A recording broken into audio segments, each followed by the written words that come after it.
Basically, Safety Month is something that's initiated by the South African Police Service as well as the Department for Safety and Security.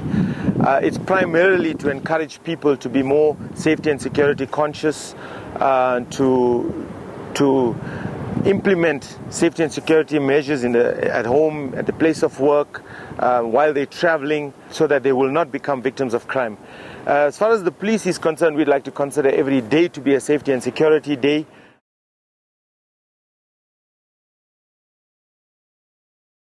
This recruiting process began in view of the legacy for that 2010 is going to instill on our organization.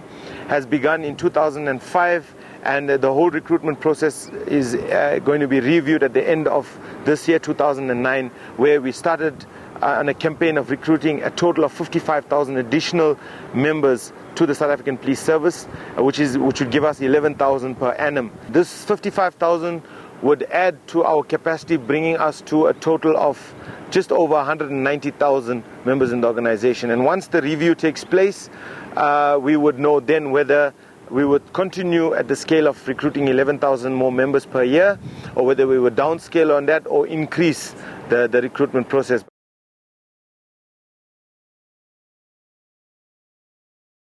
Most definitely.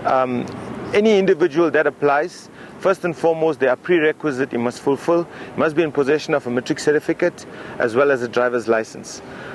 It's so stringent that we'd even go to the extent of verifying the authenticity of the matric certificate as well as the driver's license. Once the member fulfills that prerequisite, then the member has to go for medical testing, and only if the applicant passes that medical testing, then he will go through for an IQ test.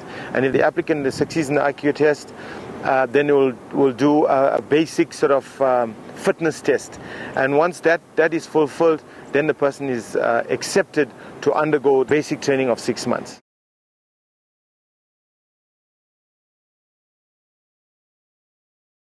We have 7 major training facilities. This Pretoria College is one of our training facilities, and it can take up to 3,000 students for training. All in all, they have to take 11,000 per annum that members that needs to be trained to meet our target by the end of 2009.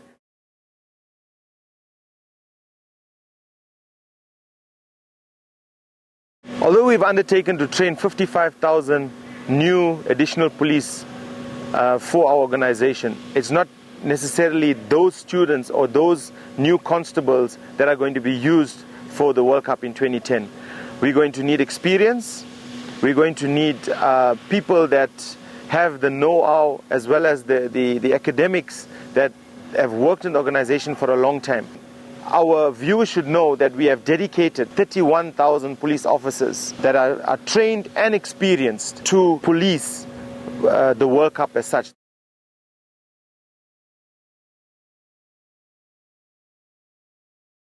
If you want to know if we're ready, to give you an indication, if we are asked to hold the World Cup June this year, we are ready.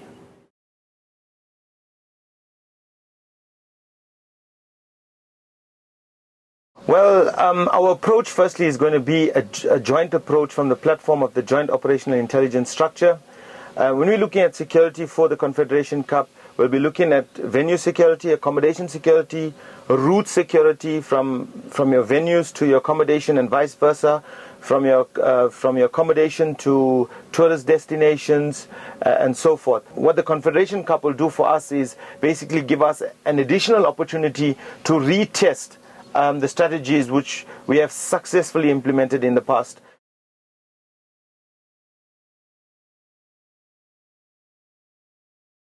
We've procured new aircrafts that's going to be used primarily for crowd management. They're called the Robinson Raven 2 aircrafts. These aircrafts are much easier to maneuver. They're cost effective, they're easy for takeoff and landing, they're cheaper to run. As I said, they're cost effective, and they're much cheaper in terms of the purchase price. We've also purchased crowd management equipment like your water cannons, which we hope we will be able to use during the World Cup because they're lovely fancy toys that we've procured. We also procured body armor, which our members have been trained with by French police.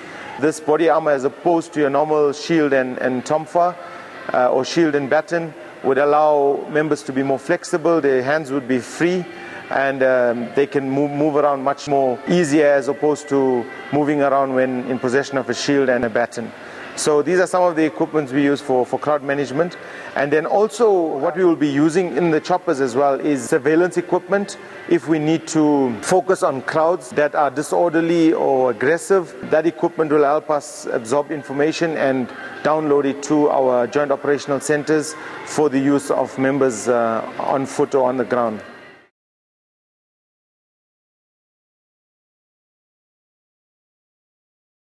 Well, I have to start by saying that I am extremely patriotic, but I'm not going to base my answer on my patriotism only, because I think that my team has the potential and they have the skills to take them through this World Cup. Maybe not easily, but with a struggle, and I think they have everything it takes for them to go through the World Cup, maybe up to the semi-finals and perhaps even the finals. And the reason I'm saying this is because Germany was performing very badly before their World Cup, and they went to the semi-finals. So nothing stops us from doing the same, and our style of football is absolutely unique. So I have to say I am obviously going to be supporting Bafana Bafana in the World Cup in 2010.